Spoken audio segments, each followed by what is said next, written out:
We're entering the final arc of the el-melloi case files. Dr. Heartless makes his move, just as the clock tower gathers to discuss the spiritual tomb of Albion.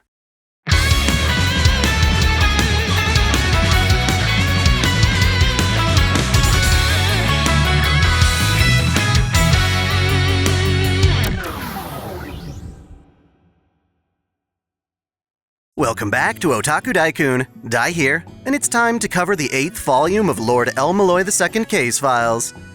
As usual, I want to thank users AZ and Narmbo for both translating and editing the story so that I can discuss its lore with you. Last we left off, Waver and Gray discovered the truth about the Blackmoor Cemetery. They overcame Logos React, one of the Atlas superweapons, saving the lives of the villagers who were swallowed up into one of its simulations. Our long-term goal is still the same, to hunt down Doctor Heartless, who has been acting from the shadows of every incident thus far. The 5th Grail War is almost underway, but Waver has his own issues to deal with. If you enjoy this content, be sure to like, comment, share, and smash that subscription bell as if it were your waifu. Consider supporting us by becoming a channel member on YouTube or by signing up via Subscribestar or Patreon. All 3 platforms offer the same perks, such as early access and exclusive content like my Lessons in Magecraft series. Without further ado, let's dive in. The prologue begins by describing a young man who is woken up in a narrow London alleyway. His name is Kuro.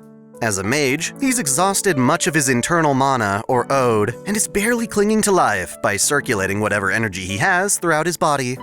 The sky above rains down on him, making him realize that he's escaped from some sort of other world, a labyrinth of sorts. This is in reference to the spiritual tomb of Albion, an underground labyrinth that the clock tower was built upon. It was created by the Dragon of Albion, a remnant from the Age of Gods that tried to dig its way to the reverse side of the world. It died in the process, leaving behind its corpse as a cavernous tomb. In the corner of the alley, another figure emerges. It's Dr. Heartless, with long red hair and a green jacket wrapped around his suit. Kuro lashes out at him with a sacrificial dagger, but Heartless deflects it with a defensive spell. Heartless can tell that Kuro is a survivor of the tomb because his clothes are outdated. While rare, there are ways for captives to escape to the surface. Doing so is illegal, however. Because of this, Kuro fears Heartless will capture him, putting an end to all he's fought for. But instead, Heartless urges him to take a walk through Soho as it snows. Kuro was born in the tomb, having never seen the sky or even a snowflake in person.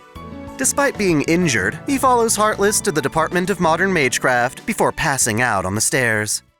He later wakes up in Heartless's apartment and is treated to a cup of morning coffee. Kuro wonders why Heartless is treating him so kindly. As an escapee, it should be the association's job to apprehend him instead. Pressed to give an answer, Heartless says he's just doing what his former teacher, the old Mr. Norwich, would have done. For whatever reason, Heartless finds potential in this young man. With some established rapport, Kuro takes out and shows Heartless a pouch filled with various artifacts from phantasmal species. It's all extremely valuable. There are mages who explore the tomb, desperate to find even a fraction of this bounty. Kuro tries to get Heartless to purchase his artifacts, but is declined. Heartless reasons it would be too risky and costly for his department, but perhaps he'll reconsider if Kuro continues to stop by. In other words, impressed by Kuro's ability to illegally smuggle from the tomb, Heartless wants him as a student. That was all a flashback. The scene changes to Hephaestion, who had been seeing the previous exchange in her dreams. As you're probably already aware, masters and servants wind up dreaming about each other's lives the longer they hold a pact. She and Dr. Heartless are hiding out in an underground wine cellar. While drinking a glass of wine, she remarks how this age is still being blessed by Dionysus, the god of wine and abundance. It was in worshipping Dionysus that she learned magecraft during the Age of Gods and used it to serve her king Iskandar. In life, she served her king, her brother, and her creator Olympius. Now she's serving Heartless, though it's only a mutually beneficial relationship. Her new master is busy poring over a map of the spiritual tomb. Chapter 1 begins with Waver's classroom shocked to discover that he won't be teaching for the next month. Instead, his classes will be carried out by his colleague Chardon. The students rush Waver's office, only to find that he isn't there, and their efforts to find him out in the city also fail. Flat and Sven have stopped coming to class, and while Gray can be found on campus, she flees whenever the other students ask about Waver. After a group of these students pass by, Gray runs into Yvette, whom we last saw during the Rail Zeppelin arc. From Yvette, she receives an envelope of documents detailing the last 100 years of the Department of Modern Magecraft. Gray plans to deliver these documents to Waver, who is currently moving from hotel to hotel in an attempt to hide from others at the clock tower. When Yvette inquires why, Gray thinks back to a few days ago. In a tea room atop of a London skyscraper, Gray and Waver speak with Hishiri Arashino from the Department of Law.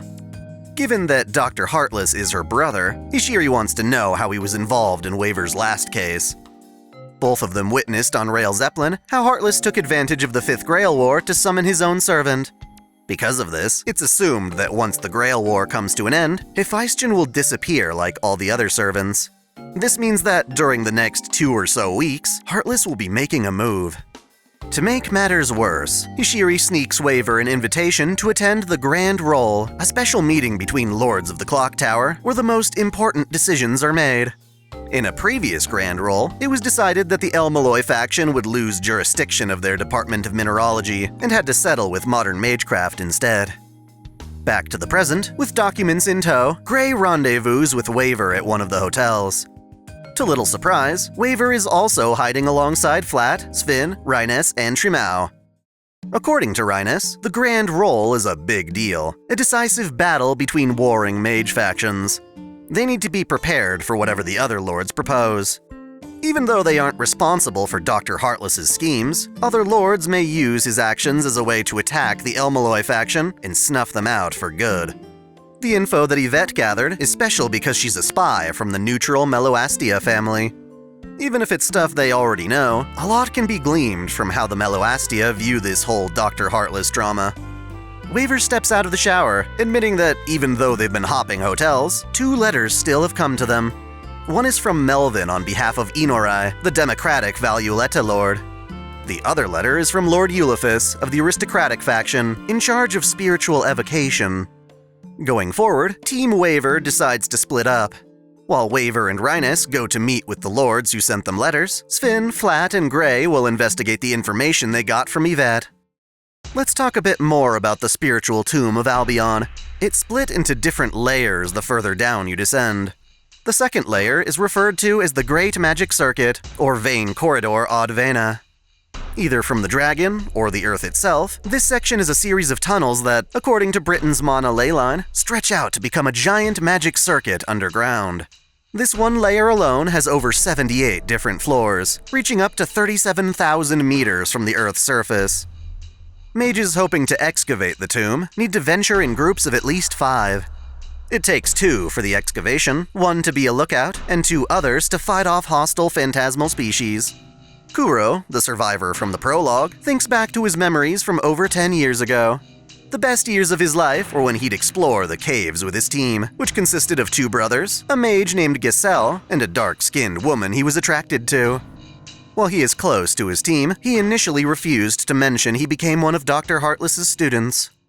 Chapter 2 has Waver and Rhinus escorted in a horse-drawn carriage to meet with Inorai. A piece of Trimau has joined Gray's party as they travel via bus, while the bulk of her stays with Rhinus. This allows both teams to communicate with each other. Specifically, Trimau shapeshifts into a miniature Waver that he can speak to the others through. In a more rudimentary process than Atlas's thought partitioning, Waver can shift his consciousness between himself and Trimau's Mercury figurine of him. Even though Waver has 2 different cars, one for business and his own personal vehicle, the investigation team is going by bus to avoid being tailed. All the meddling students looking for Waver have already memorized the make, model, and license plates of his cars. As part of their investigation, Gray and her team are tasked with looking into 5 mages who, presumably, were Heartless's most direct students. First on their docket is Giselle Tolman, the mage mentioned in the recent flashback of the tomb. He's a fire mage who specializes in potions. After a short bus ride and walk down the block, they reach Giselle's house. To their surprise, the one to answer the door isn't their target, but actually Toko Aozaki. While they have some bad blood from the twin towers of Iselma, it seems Toko is approachable enough, all things considered.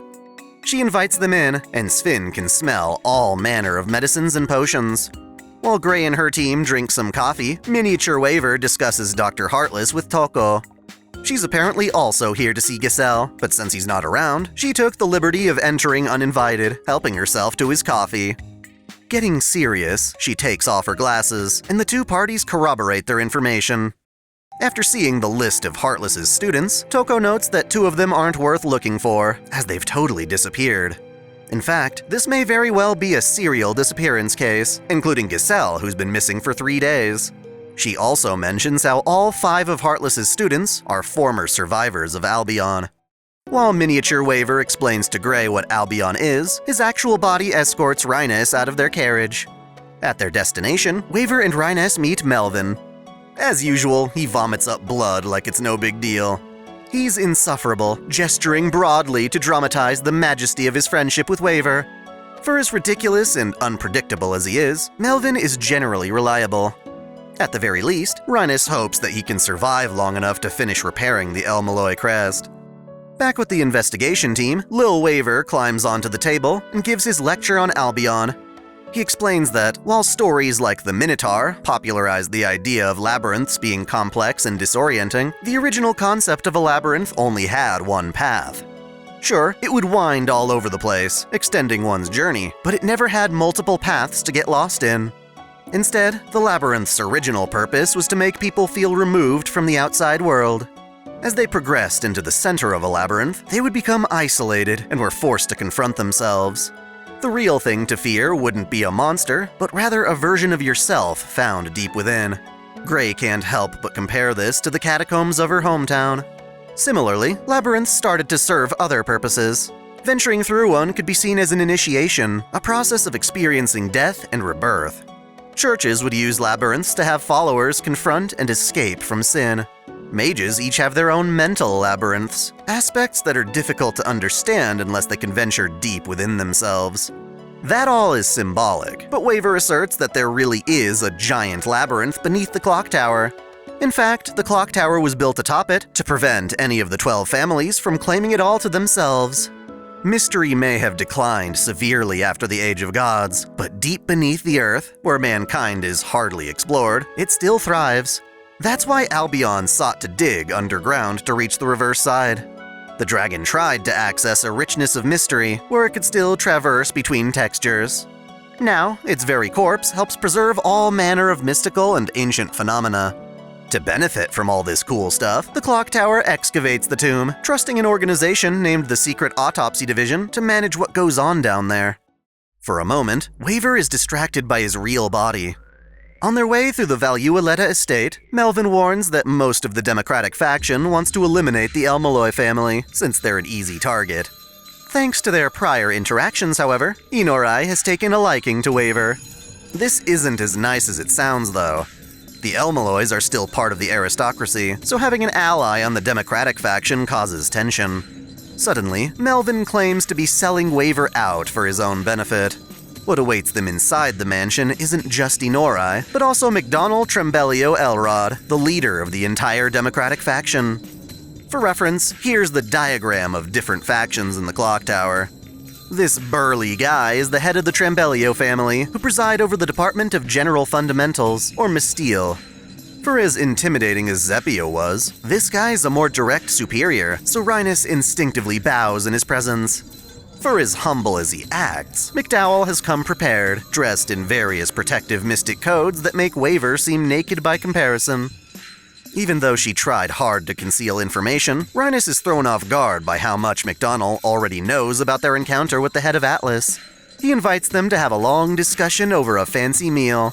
Since Waver's a fish out of water here anyway, he opts to let Rhinus handle the formalities so that he can continue investigating with Gray's team.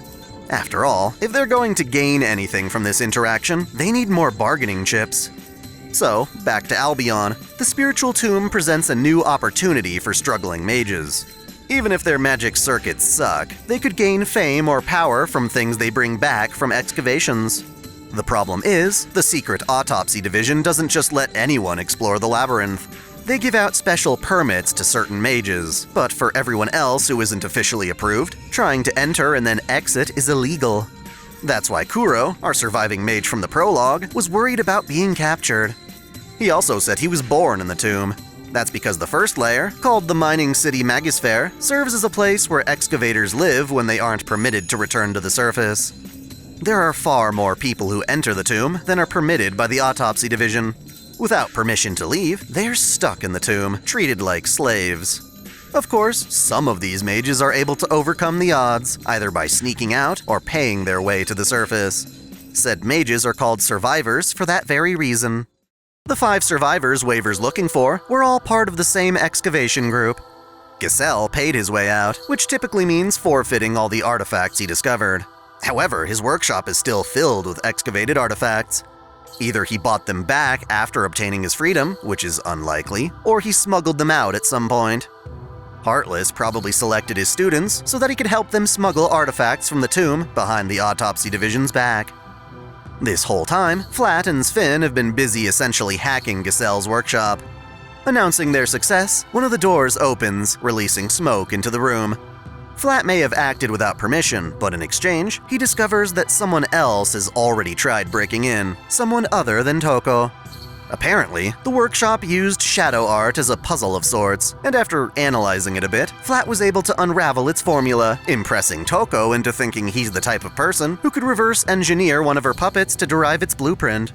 Also, Flat says he saw this same type of spell through one of Zeppia's crystal balls. Back then, it was Heartless who created that spell, but why would Heartless need to invade his own student's workshop?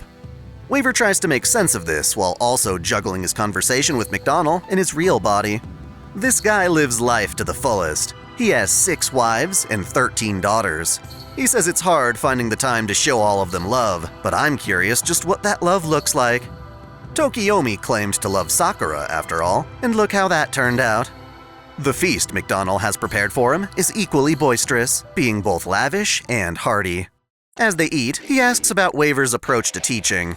Kenneth before him was a conservative teacher, and in contrast, Waver's methods are more widely accessible. McDonald worries about this. He may be from the Democratic faction, and while that means he wants Magecraft to thrive, that doesn't mean he wants it widespread. All 3 factions are selfish in how they covet Magecraft for themselves. The Aristocrats teach only their own craft to a chosen few students, while Democrats hoard all manner of styles for themselves. Despite this, McDonald does praise Waver for bringing out his students' latent potential. Too bad the bastard doesn't see these students as people, so much as objects to measure and evaluate. Cutting to the chase, McDonald asks Waver if he approves of that plan, but Waver doesn't know about any kind of plan. Needing to voice his thoughts out loud, Waver uses his Mercury body. Trying to think like McDonald, he inquires about how expensive the artifacts in Giselle's workshop are. Toko says she's very knowledgeable about them, as she has a habit of buying up rare artifacts whenever possible with her sister's money. As Waver gathers this information from Toko, Rhinus tries to buy time from McDonald. She has to learn more about this Trembelio plan without letting it slip they have no idea what it even is. She takes a guess, correctly assuming the plan is about the spiritual tomb, and McDonald mentions how they've been working on it for a while now, in collaboration with the Secret Judgment Division, also called the Carillon Observatory. This group at the clock tower is in charge of evaluating mages, and are usually the ones to determine sealing designations. Fittingly, the division also happens to reside in Albion, along with their seal-designated captives. Waver finally breaks the tension, asking if McDonald is referring to the redevelopment of Albion. His guess is also accurate, surprising McDonald, who was mainly just trying to toy with them. By thinking from a financial perspective, Waver reasons that redeveloping the tomb would streamline expeditions and help seal hidden passages that smugglers have been using. Such a bold proposal would definitely justify a grand roll. Problem is, this isn't the first time the clock tower has considered redeveloping the tomb. It's been denied in the past because of the fear that doing so would be dangerous and potentially bleed the tomb dry of all its treasures. McDonald, however, admits that he thinks if the association waits too long, they'll miss the perfect chance to seize glory while mystery still persists. Mages are a dying breed, after all. Their pursuit of the root grows more difficult with each passing second. Inorai, on the other hand, wants to see some solid data before supporting the project. McDonald reluctantly agrees, stating he plans to reveal such data at the Grand Roll. Rhinus jumps on this chance, insisting they discuss those findings now, but he doesn't take the bait.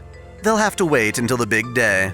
At the very least, Waver and Rhinus have preserved the el-melloi's reputation by not seeming totally uninformed. They have to thank Hishiri for leaking news of the grand roll to them in advance. After the meal, in a separate, unmonitored room, Rhinus is relieved to drop the act. All that tension spoiled the delicious food she was just served. Waver's pissed at Melvin for selling them out, in the sense that he didn't tell them about McDonald being at the meeting.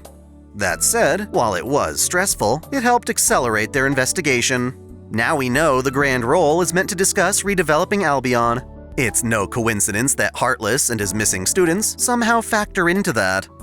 Heartless may even have a deal with one of the attending lords, but we don't know whether he'd be for or against the redevelopment. For now, Waver considers that, given this plan has been secretly in motion for a year or two now, Heartless may be conspiring to sabotage it. Regardless, Waver and Rhinus still have one more invitation to attend. They need to meet with Lord Eulephus from the Aristocratic faction. For now, he and the others swap hotels once more. Toko left, satisfied by his report of the circumstances. While Rhinus takes Flatten's Fin to continue their investigation, Gray and Yvette rendezvous with Waver at the hotel. Yvette offers to help Waver recover his mana through sex and drugs, but when she's denied, she instead declares that the Meloastias, true to being a neutral faction, won't be attending the grand roll. On another note, over a cup of tea, Yvette informs Waver that Atram Galliasta has died during the Fifth Grail War. If only the douchebag had treated Medea with respect. Instead, he betrayed his own servant, while trying to boast about using children as sacrificial pawns in his spells. As a result, he died before all 7 servants could even be summoned. Waver's not really upset about this. He knew it was a possibility from the start.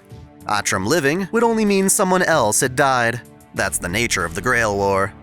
Gray understands that Atram wasn't a good person. He was arrogant and violent, yet she still feels sad for him. None of them have time to mourn, though. Instead, Waver has taken the initiative of setting up a meeting with the Autopsy division, and he brings both Gray and Yvette along for the ride. Northeast of Soho's Chinatown is a division office walled with glass. While the Autopsy division is part of the clock tower, they have a degree of independence, exemplified by how their facility seems to be open compared to the usual clock tower building. They take an elevator to floor B45, which happens to be one of the 4 official entrances to the tomb. At the bottom, they wait in a fancy lobby decorated by chunks of pyroxene excavated from the tomb. Just as Waver thinks it's taking too long for the meeting, a chimera bursts through one of the doors. It has the combined heads of a lion, bat, and chicken, as well as the claws of a mantis and a serpent's tail. Luckily, Gray's here, and she summons Ad as her scythe to fight. Providing backup, Yvette places a ruby into her empty eye socket, conjuring fire to strike at the creature. Gray leaps off the wall and swings down, only to have her scythe caught in the jaws of a tiger head sticking out from the flames. It throws Gray towards the wall, but Waver catches her. She tries again, this time turning Ad into a hooked polearm. Keeping her distance, she stabs at the chimera until it leaps back and starts spewing acid breath from its chicken head. Before it can take an even deeper breath, it's captured as the floor beneath it turns into a cage. The one conjuring the cage is Kalug, a member of the Autopsy division. He calls out to his partner Ashera, who casts a spell that subdues the chimera. This is the dark-skinned woman from that flashback a decade prior. She's glad to have stopped the chimera without killing it. Her name is Ashera Mistress, and she has experience fighting chimeras in the labyrinth with her flow magecraft. The man introduces himself as Kalug Ithred. These two are the remaining students of Doctor Heartless, and they've been working to observe phantasmal species from the tomb in captivity. They operate more like scientists than mages, and their reception room seems like something you'd find in any modern office building. Despite Waver's inquiry, Kalug and Ashera confess that they haven't actually seen their teacher since he left the clock tower 10 years ago. This whole time, we've been seeing Heartless as a villain, but to these two, he was a very kind and accepting teacher.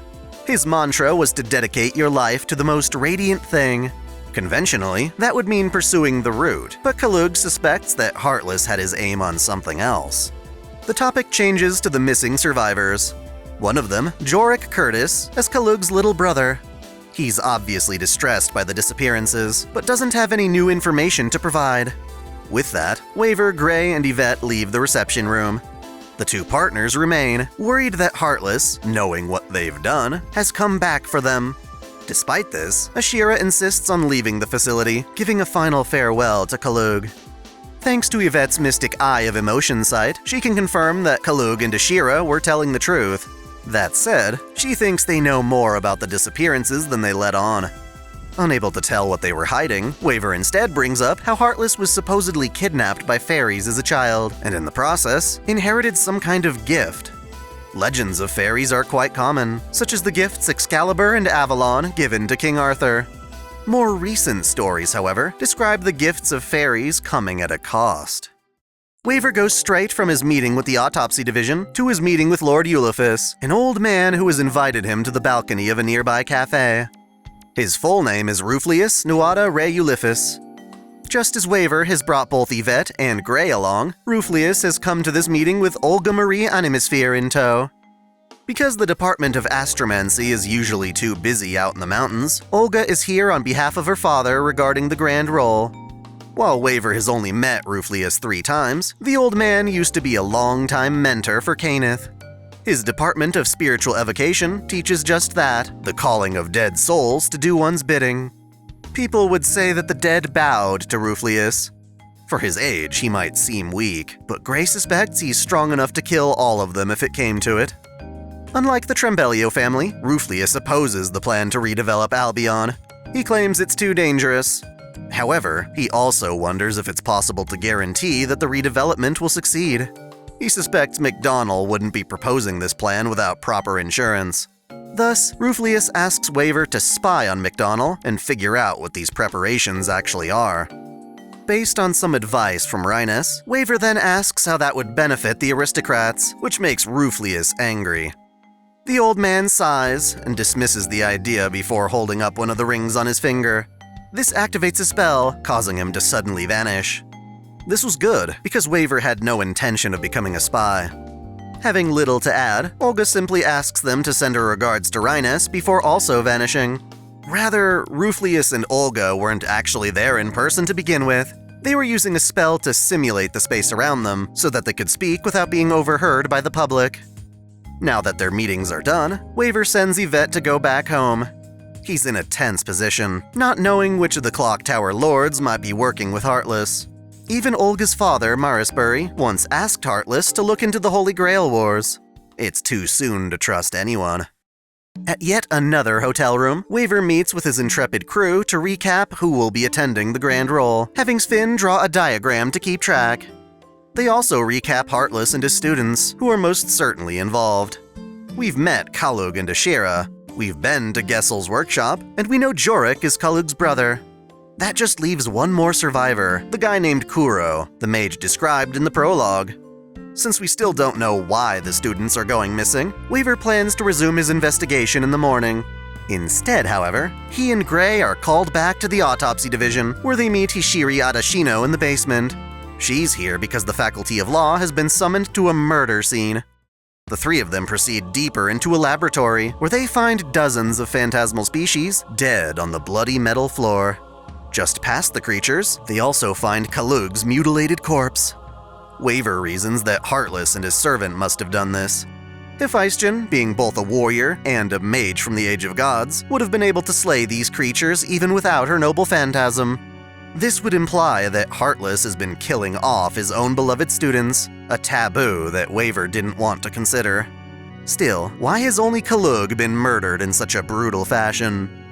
Having seen this, Waver suspects that Kalug intentionally set free a chimera to see how his team could handle it in combat. If he knew Waver and his friends were able to fend off Hephaestion, they could serve as a measure of strength for the chimera. Kalug likely assumed that, with so many monsters to protect him, he had nothing to fear from his former teacher. The result is a miscalculation on his part. In the event that something were to happen to him, however, Kalug requested that his fellow staff members call Waver to the crime scene. This is strange, because apparently, he's been making this request for the past 2 months. It's a smart move, but it also implies that Kalug has been following Waver's actions for some time now.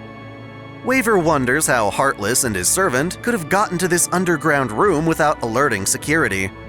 The only way in or out is that same elevator they just used. Furthermore, Ashira has gone missing, adding to the mystery.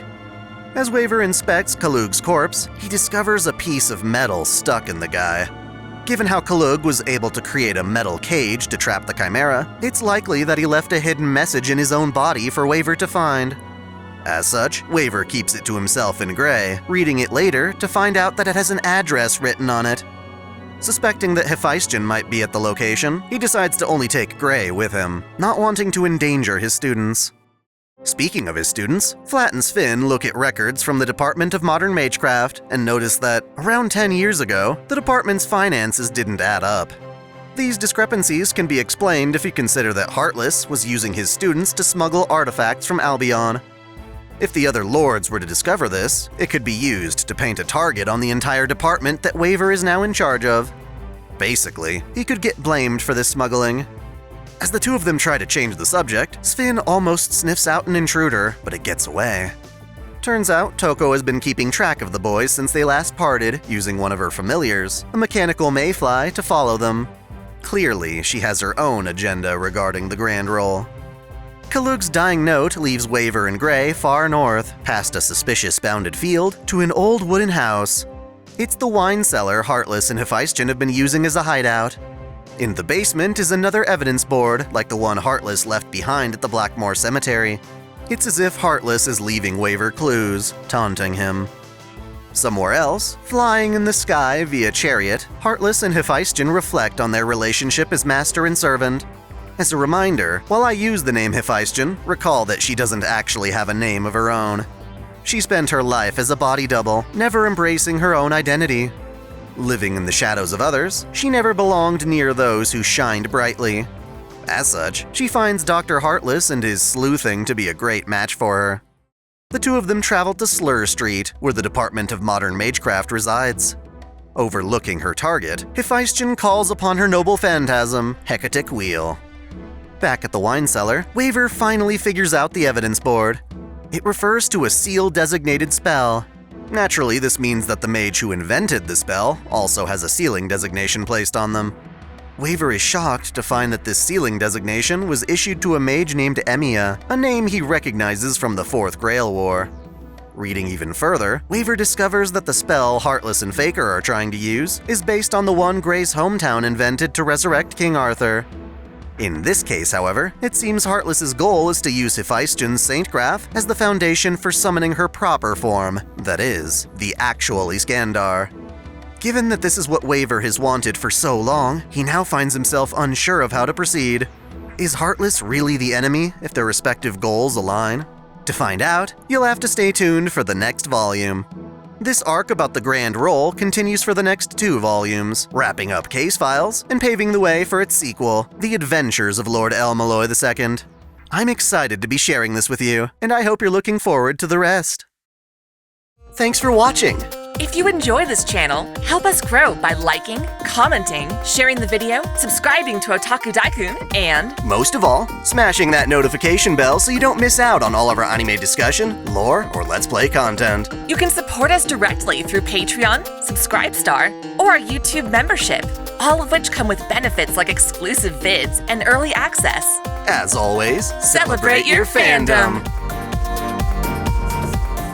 I want to give a special shout out to all my $10 and up supporters: VideoGamer75, Elise Trash for Skinko, Dante Pendragon, Stephen Elak, Samuel Gersten, The Nonchalant Ostrich, Otaku Mom, Jens Ballman, Mystic Samurai 1983, Lord Omagoden, Free Brick, Olympian Doll, RNGer Shuffles 1498, Alexis Yukio Gomez Yamato, Link Pendrago, King Kobo, Observer Bellis, Flash Daniel, James Hewitt, Uncanny EXP, Andre Foster, Jared Kraus, Matthew McAfee, Game King 352, Caitlin P, Vladimirovna, Jonathan Padua, The Taz 96, President Irina Vladimirovna Putina, Maxwell's Demon, Kengo X77, SF Giants Fan Mike, and Akakaze Yume.